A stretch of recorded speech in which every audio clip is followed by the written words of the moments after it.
아멘. 할렐루야. 아멘. 하나님은 내가 이 시간 저와 여러분에게 마시기를 주님의 이름으로 축원드립니다. 아멘. 지난 5월 9일 날 캄보디아 프놈펜에서 열린 2023년 동남아시안 게임에서 여자 5000m 경기가 열렸습니다. 갑자기 이 경기 중에 천둥 번개가 치며 폭우가 막 쏟아집니다. 하지만 아직 경기는 끝나지 않았습니다.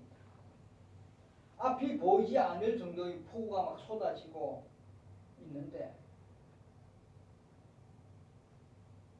트랙을 달리고 있는 한 선수가 있습니다. 바로 캄보디아 대표로 나온 보우 삼랑 선수였고 그녀는 20살이었습니다. 그녀를 제가 모든 선수들 다 결승점을 통과했습니다. 이미 순위는 꼴찌고 근데 갑작스러운 이 악천후까지 덮쳐서 도중에 뛰지 못할 그런 상황까지 왔지만 이 삼랑 선수는 끝까지 달려서 결승점을 향해 달려왔습니다.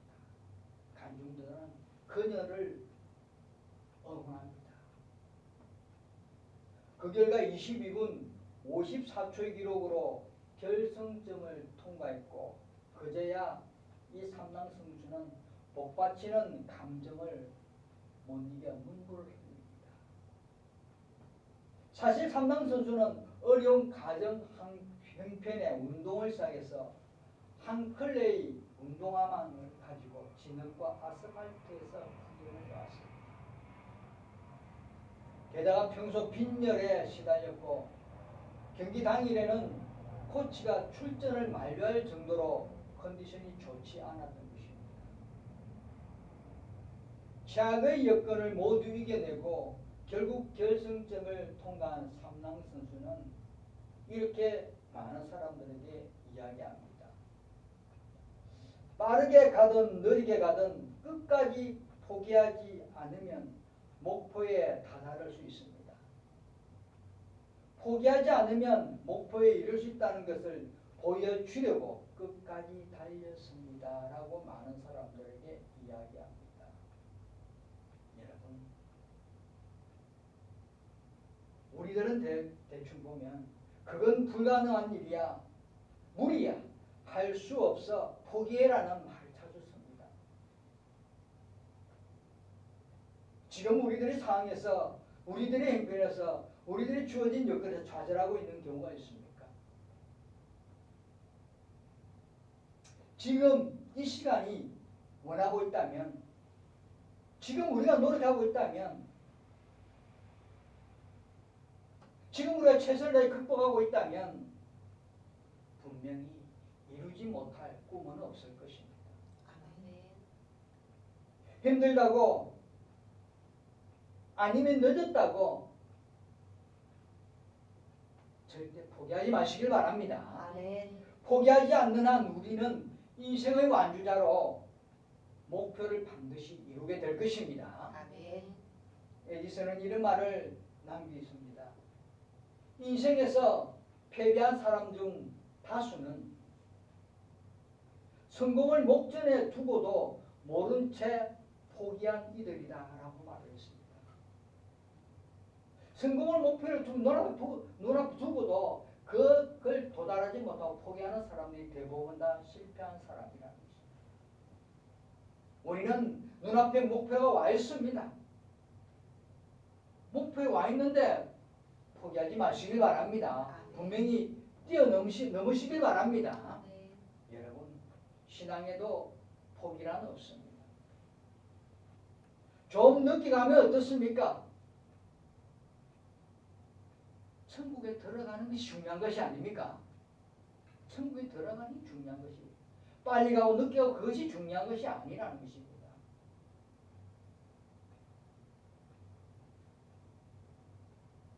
천국에 들어가기 위해서 그 꿈을 이루기 위해서는 우리가 무엇보다 예배를 잘 드려야 합니다. 아멘. 진정한 예배, 참된 예배를 잘 드려야 합니다. 아멘. 그렇다면 우리들이 지금 드리고 있는 예배가 정말 참된 예배인지 아니면 거짓된 예배인지 우리가 한번 짚어보면서 여러분 오늘 말씀을 들으시고 우리는 드리는 예배가 진정한 예배가 될 수 있도록 기도하심으로 살아가는 믿음의 백성 되시길 바랍니다. 아멘. 원래 하나님께서는 말씀해 보면 이스라엘 백성들을 소환합니다. 그 소환한 이유는 잘못된 거짓된 예배를 드렸기 때문에 하나님께 소환하는 것입니다. 7절에 보면 내 백성들아 들을지어다 내가 말하리라 이스라엘에 내가 내게 정언하리라 나는 하나님 곧 내 하나님이로다. 내 백성 곧 이스라엘 백성을 이야기합니다. 들을지어다 순종하라는 것입니다. 하나님 말씀에 순종하라. 이 말씀을 피할 수 없다는 것입니다. 원하지 않으면 엄중한 체벌이라는 그런 말씀. 들을지어다. 오늘 들을지어다 모든 백성들아 들을지어다 우리 맑은 말씀들아 하시는 말씀입니다. 하나님께서는 내가 말하리라 내가 말하리라 내가 정언하리라 강조하고 있습니다. 말하고 듣는 너와 나의 관계는 인격적으로 대등함을 표시하는 것이 아니라 명령하는 자와 순종하는 자의 관계를 강조하고 있는 것입니다. 하나님 명령하고 이스라엘 백성들 곧 우리들은 순종하는 것입니다. 들어라. 왜냐하면 하나님께서는 언약 관계에 있는 백성을 판단하는 심판장으로 오시기 때문에 하나님과 우리 관계가 하나님은 우리를 심판하는 심판장으로 우리에게 와 계십니다. 공의로운 하나님께서 공의로운 판결을 내리기 위해서 이스라엘을 지금 소환하고 있는 것입니다. 여러분 이 책망과 교훈이 오늘 우리들에게도 임한다는 것을 잊지 마시길 바랍니다. 지난날 우리들이 어떻게 예배를 드렸는지 지난날 우리들이 하나님과 어떻게 했는지 우리가 잘 판단하시고 오늘 하나님께서 우리들에게 우리를 소환한다고 생각하시길 바랍니다. 8절에 13절까지는 거짓된 예배를 판단하시고 책망하시는 말씀입니다. 이스라엘 백성이 책망받은 이유는 제사를 드리지 않아서가 아닙니다. 이들은 빠지지 않고 늘 제사를 드렸습니다. 수소와 순용서를 가져와 번제를 드렸습니다. 이 자체가 잘못된 것이 아닙니다. 하나님께서는 희생제물로 제사를 드리는 것은 하나님께서 명령하신 것이기 때문에 옳은 일입니다. 하나님께서 희생제사를 통한 예배 형식을 제정하신 분이 바로 하나님. 이렇게 드리라고 하나님 제정한 번제로 드리라. 이스라엘 백성은 형식을 철저히 지켰습니다. 형식을. 그래서 8절 말씀합니다. 나는 내 재물 때문에 너를 책망하지는 아니하리니 내 번제가 항상 내 앞에 있음이로다. 하나님께서는 적어도 이스라엘 백성들의 외적인 형식은 승인했습니다. 형식적인 예배는 승인했습니다. 보이기 위한 예배는 보이기 위한 제사는 하나님 승인했다는 것입니다. 그러나 문제는 하나님께서는 희생 제물 자체를 받으시고 그 형식만으로 만족하셨는가 하는 것입니다. 여러분 제사는 죄인인 인간이 하나님과의 언약 관계 안에서 하나님께 나아갈 수 있도록 만드는 방편이었기에 하나님이 아니라 사람에게 절실히 필요한 것이 바로 제사입니다. 하나님 필요한 것이 아니라 사람이 필요한 것이 제사입니다. 그럼 언약 관계 안에서 하나님께서 요구하시는 제사는 즉 예배의 의미와 목적이 제물을 드리는 자의 내면에 구비되어 있지 않다면 외적으로 드리는 형식적인 예배는 아무리 잘 갖추어도 그 예배는 소용이 없습니다. 아무리 웅장한 예배당에서 많은 사람들 앞에 많은 사람들 같이 좋은 환경에 제사를 드린다고 그것은 의미가 없다는 것입니다. 내면적인 준비 없는 제물은 예배의 의미를 충족시켜 주지 못하고 고기와 피에 지나지 않는 것입니다. 형식적으로 드려지는 것은 고기와 피에 지나지 않습니다. 우리 사람들이, 우리 예배자들이 마음의 중심이 예배에 간절한 사모한 마음 와가지고 사모한 마음이 없다면 정말 하나님의 만남을 통하여 내가 하나님께 정말 모든 것을 드리고 진심으로 모든 것을 아뢰을 수 있는 그런 마음이 없다면 그 예배는 그냥 형식으로 끝나는 것입니다. 그래서 하나님께서 이 문제를 다루기 위해서 풍자적으로 말씀하십니다. 9절에 11절 말씀입니다.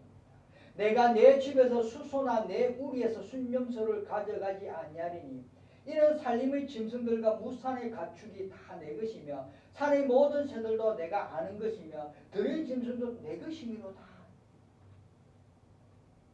하나님께서는 재물을 포함한 우주 만물을 모든 생축과 산의 새들과 모든 들짐승의 소유권이 누구 것인지를 백성에게 일깨워주고 있습니다. 누구의 것입니까? 하나님의 것입니다. 이미 하나님께서 모든 것을 만드시고 인간에게 주신 것을 이것을 다시 드린다면 이것이 무슨 의미가 있느냐는 것입니다. 하나님께서 다 만든 것을 만들어가 너희들 사용하고 먹거나 준 것을 다시 그것을 들어가 하나님께 주면 하나님이 무슨 의미냐? 참된 예배가 되겠느냐는 것입니다. 하나님께서는 먹을 것이 없어 굶주린 이방신과 같은 존재가 아니라는 사실을 백성들에게 깨우치고 있는 것입니다. 없어서 막 허득거리는 이방신들, 재물을 가져줘야 그 재물 갖다 줘야 먹고 사는 그 이방신들이 아니라는 것입니다. 예배의 진정한 의미를 알지 못하는 백성들이 어리석은가 형식주의에 치우침에 있는 이스라엘 백성들에게 강하게 책망하는 말씀입니다. 지금 여러분, 이 풍자적인 묘사 방식은 듣는 사람들이 자신들의 행위가 얼마나 어처구니 없는가를 절실히 깨달고 느끼고 하기 위해서 하나님이 이 풍자적인 말씀을 한 것입니다.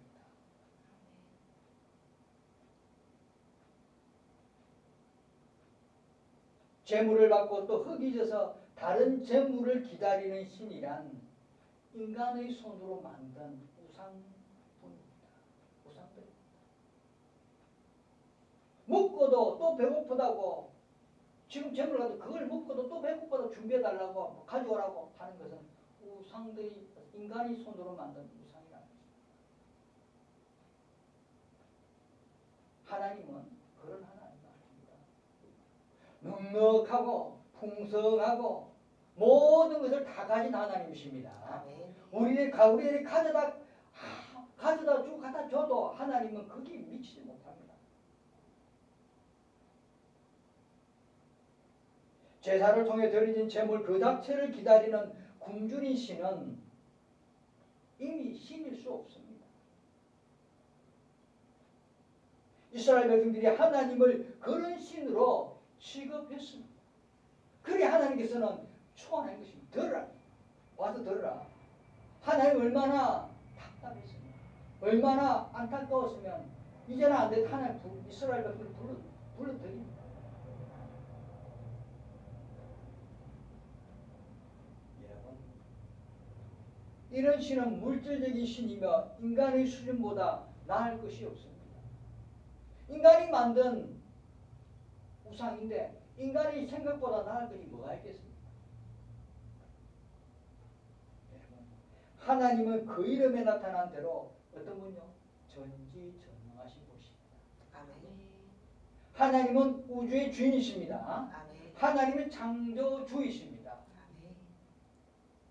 모든 것이 하나님의 소유이며 재물과 그 재물을 드린 백성들까지도 하나님의 것입니다. 아멘. 우리는 다 하나님의 것입니다. 이 교회에 있는 모든 것이 하나님의 것입니다. 우리가 가지고 있는 것 다 하나님의 것입니다. 우리가 가진 다 하나님 것인데 우리가 하나님 것인데 하나님께 드린다고 하나님이 기뻐하겠습니까?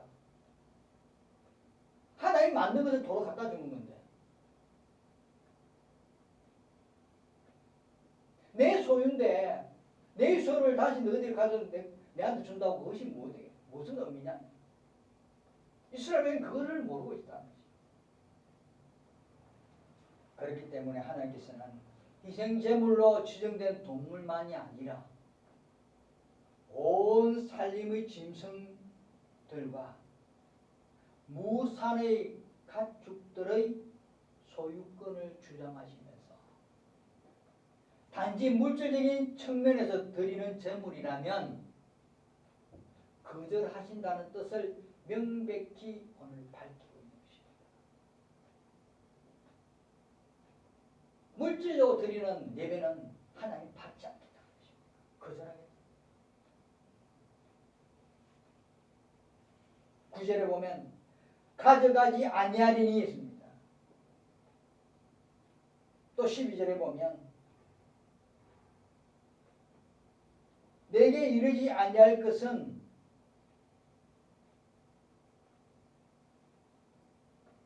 또 13절에 보면 내가 수소 고기를 먹으면 염소의 피를 먹으면 마시겠느냐. 이런 표현을 쓰면 하나님께서는 강한 거절을 지금 말씀하고 강하게 거절한다. 아무리 너희들이 그렇게 해도 나는 받지 않겠다는 거절하겠다는 거죠.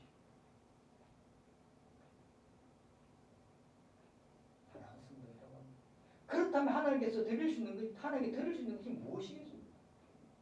어떻게 해야 하나님께서 받으신 예배가 되겠습니까? 창조주와 피조물이라는 측면을 볼 때 사람이 하나님께 드릴 수 있는 것이 아무것도 없습니다. 사실은 하나님이 다 창조했는데 무엇을 드립니까? 창조된 게 다시 갖다 준다고 하냐? 거절한다고 하셨으니까 아무것도 없습니다. 드릴 것이 없습니다. 하나님께는. 왜냐하면 우리에게 있는 모든 것이 하나님 것이잖아요. 우리 자신도 하나님의 소유잖아요. 인간이 단 한 가지라도 자신의 고유한 소유를 있다고 또 생각한다면 어리석은 망상에 불과한 것입니다. 10절 말씀을 보면 내가 수소의 고기를 먹으면 염소의 피를 마시겠느냐. 내가 맨날 가져온다고 내가 먹겠으면 내가 마시겠느냐. 아무리 좋은 수소의 고기를 가져온다고 아무리 영양가 있는 염소의 피를 가져온다고 내가 마시겠느냐. 내가 만든 거지. 내가 창조한 거지.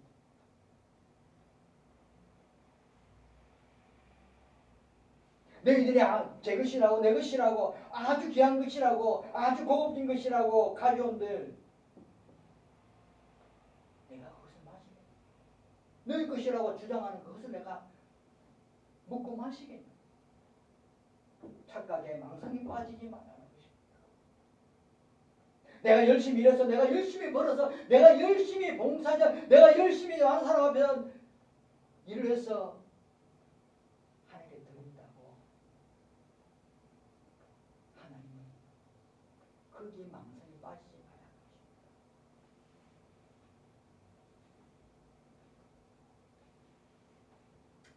하나님의 강력한 질책의 말씀입니다. 13절 말씀. 내가 수소를 먹으며 염소의 피를 마시겠냐. 제물로 드려진 예배가 하나님 받으시겠냐. 고기의 피에 지나지 않는다는 것입니다. 그런데 말씀에 보면 내와 내가 번갈아 가면서 지칭하고 있습니다. 내 백성들아,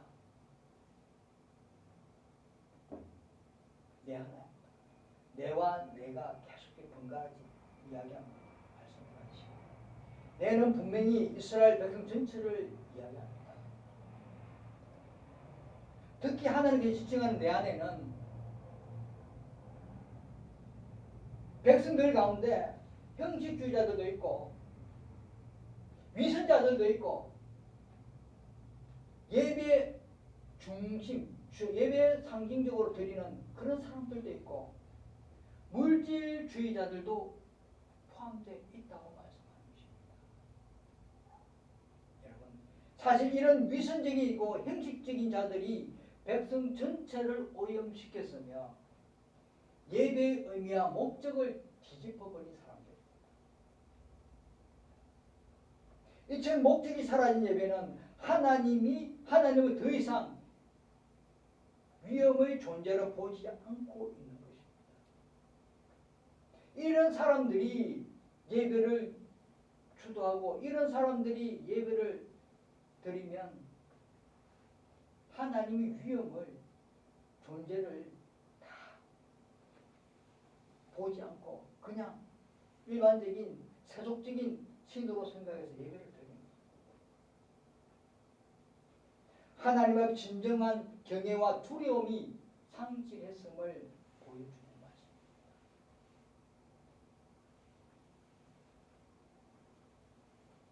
언약 안에서 너와 나의 신실한 관계가 사라진 것입니다. 하나님과 이스라엘 백성 관계는 완전히 사라진 것입니다.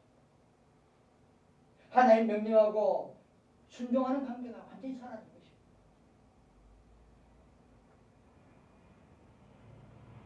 이제 이들의 제사는 무의미할 뿐만 아니라 백성 전체까지 죄로 오염시켰습니다. 그래서 하나님께서는 이제는 이들을 소환하여 징계와 책임을 물으시고 판결하실 수밖에 없다는 것입니다. 그래서 7절 말씀 이스라엘 백성을 부른 것입니다. 하나님의 형들이 그릇된 예배 행위를 엄중히 질책함으로써 만민에게 교훈을 시켜줘야겠다고 가르쳐야겠다고 하나님 생각하신 것입니다. 사랑하는 성도 여러분, 하나님이 이렇게 백성들을 부르시고 책망하시고 판결하시는데 그럼 하나님이 원하시는 참된 예배가 무엇이냐?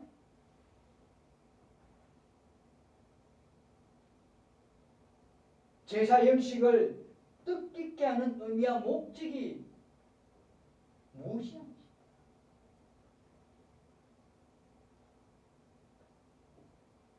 이 예배가 하나님께 기꺼이 드려지기 위해서는 어떤 요소가 포함이 되어야 되겠느냐는 것입니다. 이것은 바로 8절에 나타난 번제라는 제사의 의미 가운데 다 있습니다.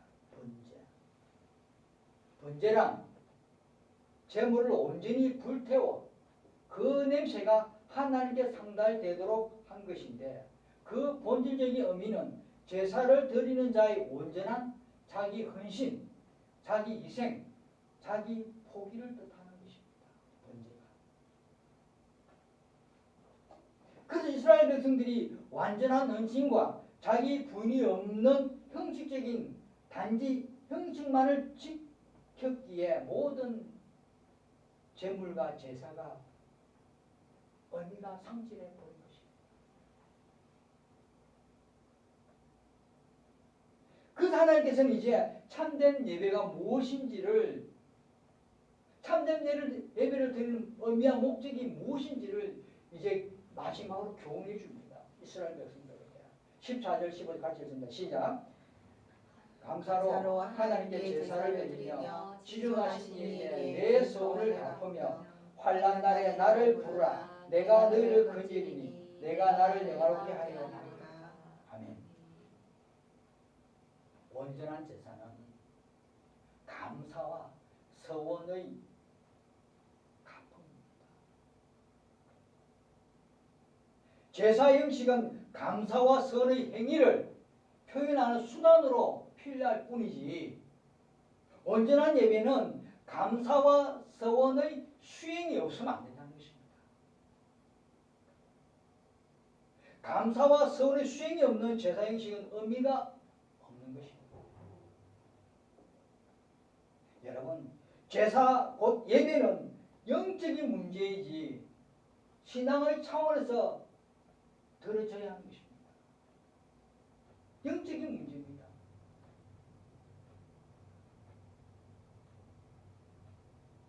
하나님의 피조물인 인간에게 참된 예배를 통해서 하나님과 인격적인 관계를 맺을 수 있는 놀라운 특권을 허락하셨습니다.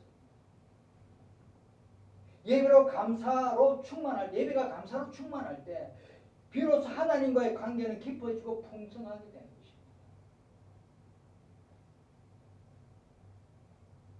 이 예배를 통해서 하나님과의 인간과의 인격적인 관계를 맺을 수 있는 놀라운 특권이 바로 예배입니다.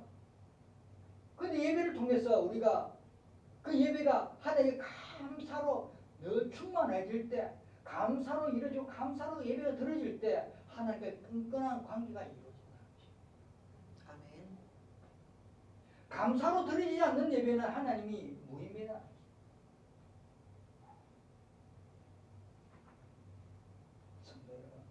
참된 예배는 하나님과의 관계를 성숙시킬 뿐만 아니라 예배자가 하나님 앞에 섰을 때 그 자신의 마음을 올바로 평가할 수 있는 귀한 시간입니다. 내가 한 주간 세상에 살면서 정말 바르게 살아왔는지, 내가 한 주간 정말 진정으로 하나님께 기쁨을 드리는 매일매일 삶을 살아왔는지 내 자신을 평가할 수 있는 시간입니다. 자신의 일상생활에서 위기의 순간에 하나님께 서운한 것이 있는지, 그 손을 내가 봐왔는지를 한번 우리가 살펴보면서 순간적인 실수로 한 명서가 하나님 앞에 잘못된 것이 없는지 되돌아보는 시간입니다.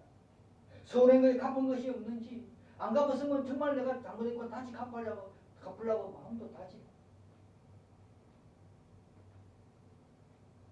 또 내가 실수한 거 없는지 한번 되돌아보면서 예배를 통해서 나의 어떤 신앙의 차원을 끌어올립니다. 끌어오세요. 방송 텐션 끌어올리고 신앙의 텐션을 끌어올리는 것입니다. 아멘. 이렇게 진정하고 참된 예배는, 진정한 예배는, 참된 예배는 하나님 앞에 우리 자신을 잘못된 것을 고백하고 고침받고 하나님께 내려준 은혜의 풍성함을 받고 또 하나님께 우리가 합당한 영광과 찬송을 드림으로써 감사의 표현하는 것이 바로 진정한 예배입니다. 아멘.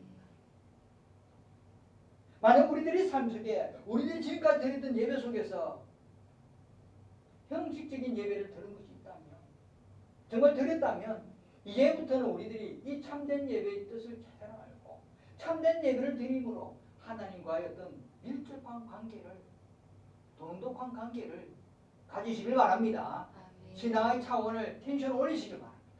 그래서 우리가 더 감사로 표현하는 주의 백성 되시기를 주님 이름으로 축원드립니다. 기도하겠습니다. 은혜와 사랑이 넘치는 하나님 아버지 감사합니다. 오늘도 저희들이 귀한 은혜의 말씀을 해가시고 주신 귀한 은혜의 말씀을 붙들고 이 한 주간도 하나님, 저희들 하나님을 바로 설 수 있는 믿음의 참된 예배자가 되게 허락하여 주옵소서. 신앙의 성숙도를 끌어올려서 하나님께 반드시 수임받고 인정받고 하나님 영광 올려드리는 데 수임받는 믿음의 자녀들 되게 허락하여 주옵소서. 감사드리며 예수님 이름으로 기도드립니다. 아멘.